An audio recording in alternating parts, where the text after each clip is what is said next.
Usema kwamba gari yenyewe ulipewa au ulihongwa. Nataka nikanushe hizo habari leo. Gari yangu sikupewa wala sikuhongwa. Nilikuwa na gari yangu Range Rover Evoque, nikaongezea hela, nikanunua gari Discovery 5. Uthibitisho wote, evidence zote zipo polisi. Transactions zote zipo polisi.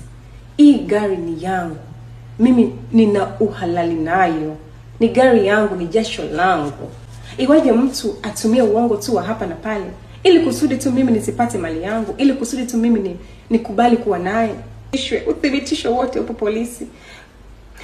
Kesi yangu iko Oysterbay polisi, OCID Abdalla anaijua, OCS wa Central anaijua. Kila kitu kipo kwenye file langu, uthibitisho wote na ushahidi wote. Huyu baba amefanya vitu vingi sana, vitu vingine siwezi kuongea kwenye kamera. Amekuwa akininyima mali yangu kwa muda mrefu sana na wala hawajibishwi. Mheshimiwa Rais, gari yangu ni dhamana ya mkopo benki ya CRDB Bank. Ilifika kipindi CRDB Bank wakanipa maagizo mimi kwamba nikalete gari nyingine kama nahitaji kuendelea na mkopo au nilipe mkopo wao kwa mkopo wote.